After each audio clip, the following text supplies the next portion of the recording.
The entire universe itself is a static finite space. Usually we say the term the sun rises in the east, but really it does so? No. The rotation of the earth makes us the sunrise and the sunset. But in reality, the sun never rises and the sun never sets. And so the universe don't expand. The entire space of the universe is a static amount of space which we can't measure practically.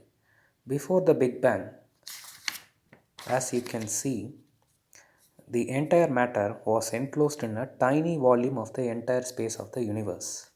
Once the temperature reaches so high inside the matter, nearly equal to the Planck's temperature, that is equivalent to 1143.85 degrees Celsius, 85 into 10 power 29 degrees Celsius, and it blasted off the entire matter, blasted off in the entire space.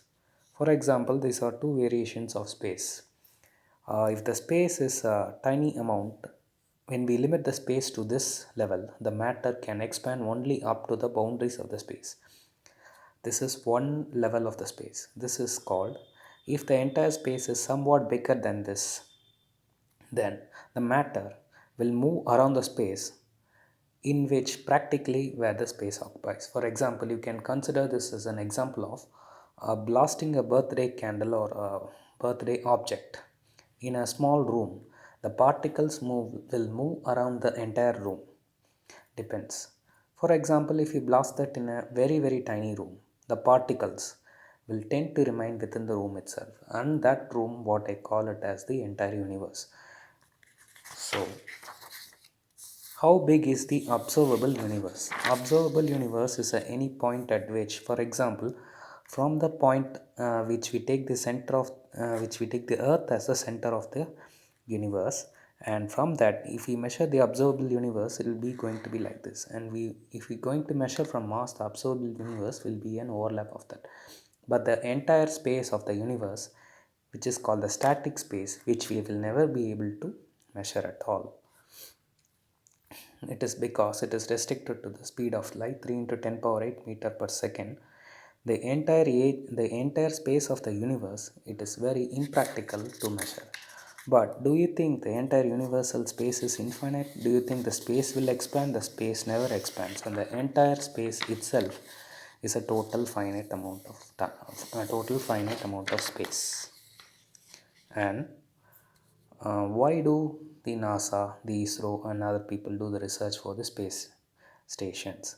You know, the expansion of the sun, which means the sun is a gaseous giant and it expands over a period of time, thereby engulfing Mercury and Venus, possibly even Earth. Once, if the sun expands, the temperature of the nearby objects, the surface temperature of the Earth is going to increase.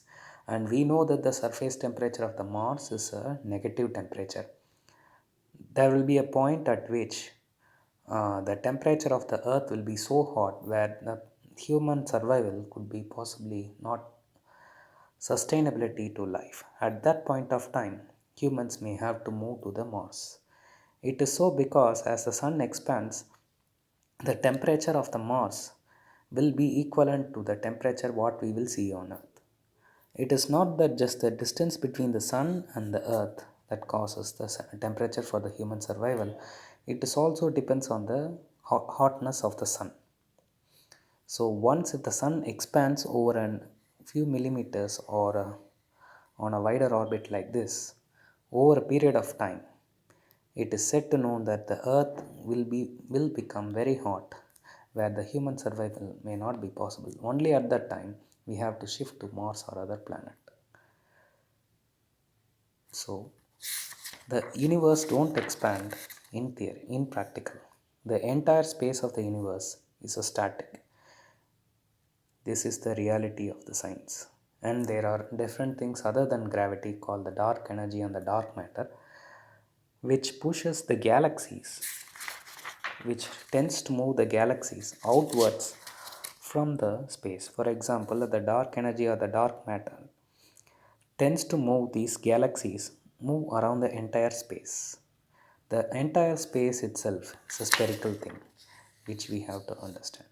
So The minimum temperature of what one we can achieve is nothing but the absolute zero minus 273.15 degrees Celsius, as well as the maximum temperature one can achieve is the Planck's temperature 1143.85 into 10 power 29 degrees Celsius.